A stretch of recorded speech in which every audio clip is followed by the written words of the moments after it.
Today, we're taking a bird's eye view of AP Physics 1. I'll show you how I pace each unit, the big ideas and questions that drive each unit, and practical advice for teaching and learning AP Physics 1. Let's start with the big picture.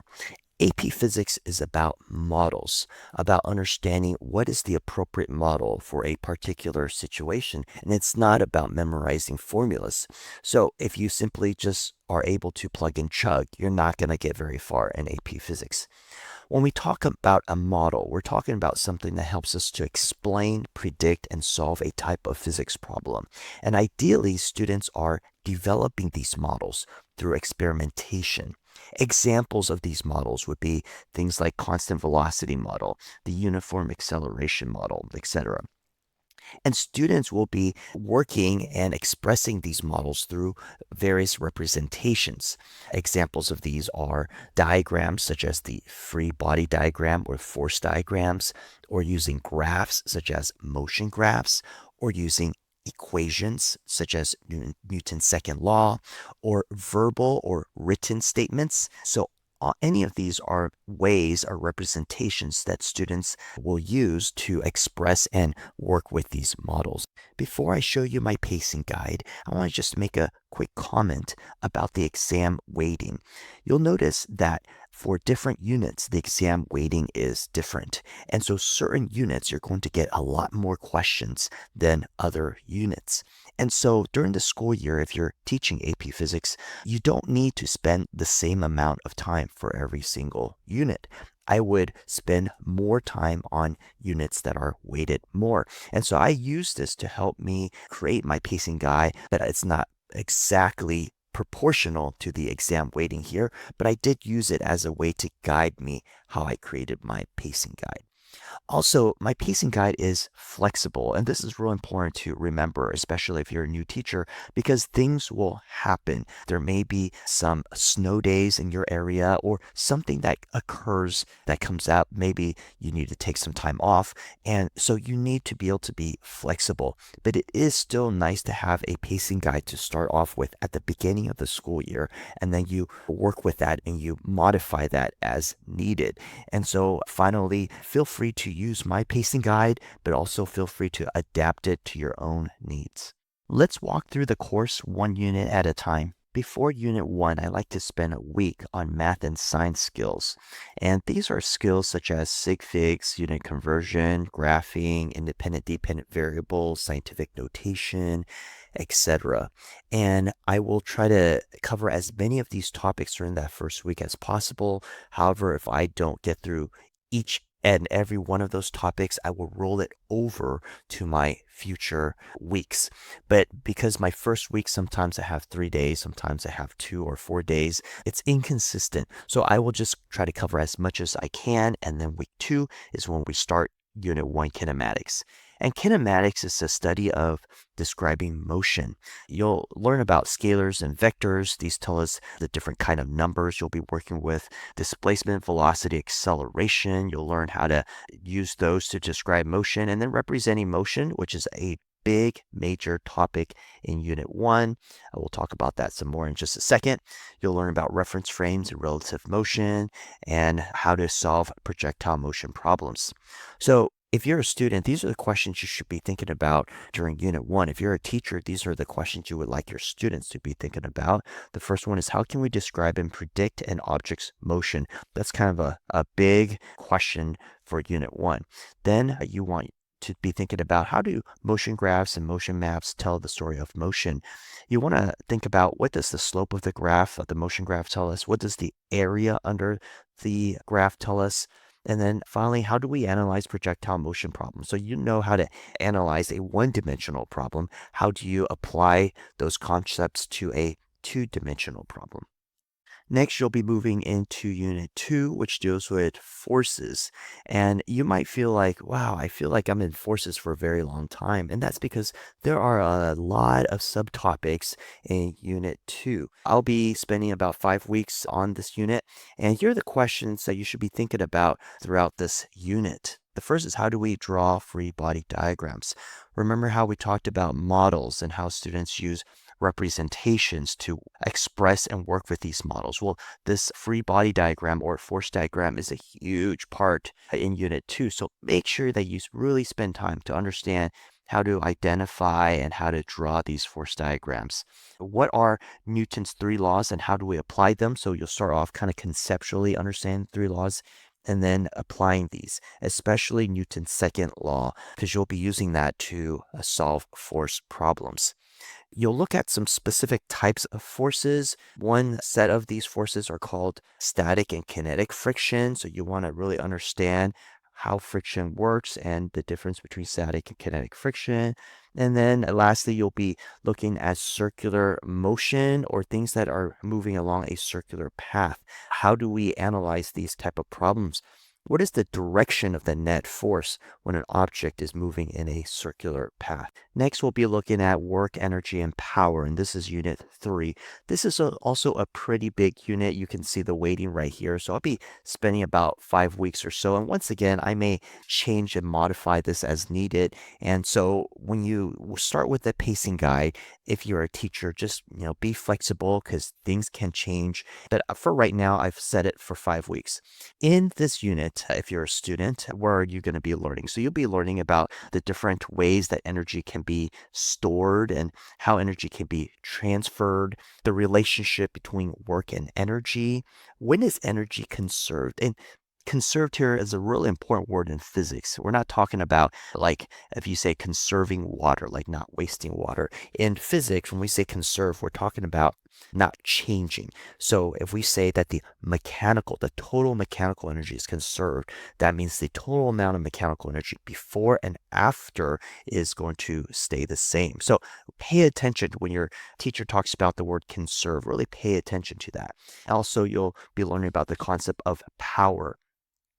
In this unit, as a teacher, I try to help my students understand how we can represent and track energy in a system. And so we'll use something called an energy bar graph.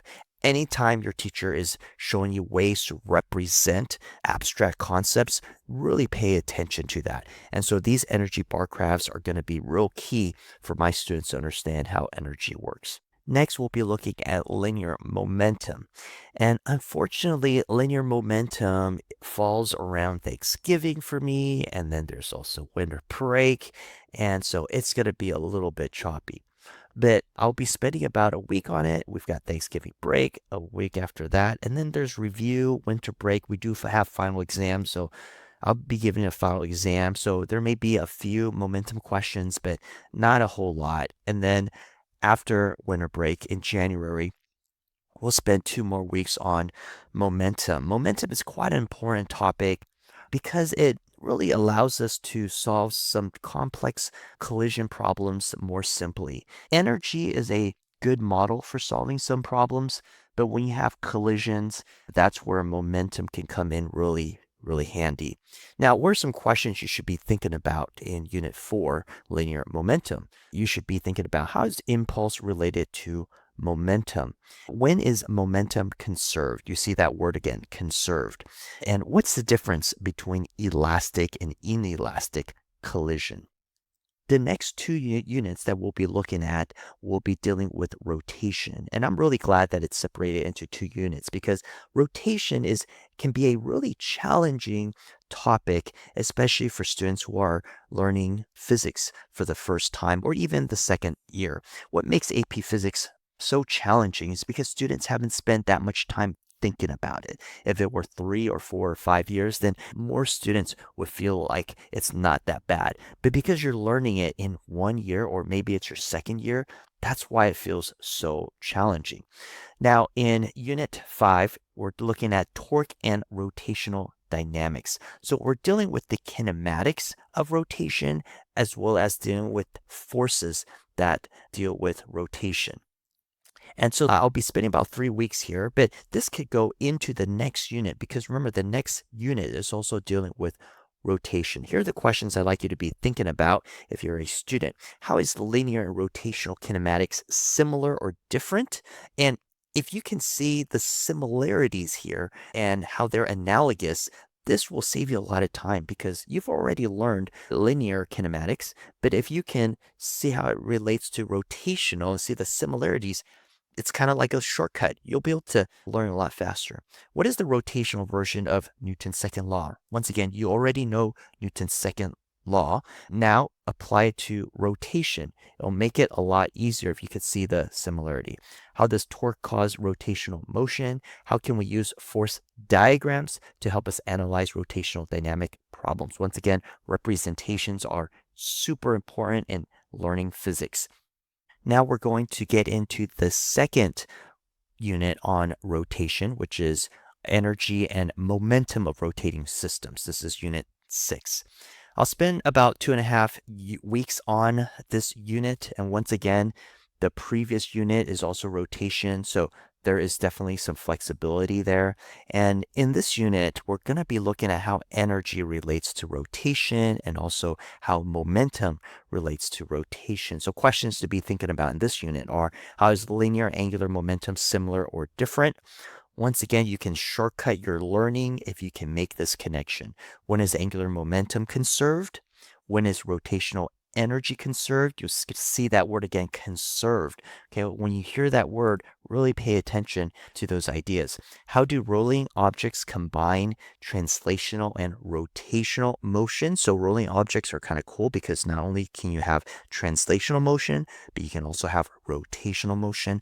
How do we analyze the angular momentum and rotational energy of orbiting satellites? And when we say satellites, it doesn't just mean like actual satellites that are orbiting the planet, but it could also be like a moon orbiting the Earth or the Earth orbiting the sun. So the concepts you learn in this unit, in this subunit, will also apply to those situations as well. In Unit 7, we'll be looking at oscillations. And examples of oscillations are a pendulum, or if you have a mass on a spring that's moving back and forth. This is a smaller weighted unit, but I'll still probably spend about 2.5 weeks on this. And some questions you want to be thinking about in this unit are, what causes simple harmonic motion? And to think about real world examples of simple harmonic motion. How are position, velocity, acceleration, force, and energy related during simple harmonic motion? And so in this unit, you'll be also applying things you've already learned about forces and also things you've already been learning about energy and applying it to these situations that we refer to as simple harmonic motion. And finally, in Unit 8, we'll be looking at fluids. And in fluids, I'll be spending a couple weeks before spring break and a couple weeks after spring break on this unit. And although it's not weighted a big amount, it is a new topic for most physics students. So I do want to spend some time to cover the concepts and then really spend time just working through various kind of problems they may see on the AP exam. Questions you might want to think about in fluids are, why do some objects float and others sink? How does depth in a fluid affect the pressure? How do we apply Bernoulli's equation to fluid flow? Now, in this unit, what's interesting is that you'll be applying a lot of concepts you've already learned in the past, such as forces. Also, this Bernoulli's equations, you'll notice that it kind of looks like the conservation of energy equation a little bit. And so anytime you can notice patterns in physics, it just makes your learning of physics a lot more easily rather than thinking that you're learning a lot of new things. And if you can see the connections, it just allows you to learn it a lot more quickly. During the last 2 weeks before the AP exam, we'll be reviewing. And by reviewing, what I mean is we'll be spending time working through previously released FRQ problems, any multiple choice problems that are released in AP Classroom. I want my students to work through as many problems as possible that is at the level of difficulty as the AP exam, and to work through not only multiple choice, but also for response questions. They'll also be scoring them based on the rubrics that have been provided by the College Board. And so it's going to be like a practice AP exam time. And so when they take the AP exam, I want them to be there to be as little surprises as possible. Obviously, they don't know the exact question, but as far as the level of difficulty and the structure of the questions, I want them to be very familiar with those when they take the AP exam. Here is the format of the AP exam. The first part of it is going to be multiple choice. The second part is free response questions. This is what it used to be, but in 2027, there's going to be some changes. So instead of 40 questions, there's going to be 42. Instead of 80 minutes, it's going to be increased to 85 minutes. For free response questions, it's still going to be free response questions, but instead of 100 minutes, it's going to be decreased to 95 minutes. If you found this video helpful, check out my free AP Physics 1 review guide in the description. In the next video, I'll go over my favorite online tools for learning AP Physics.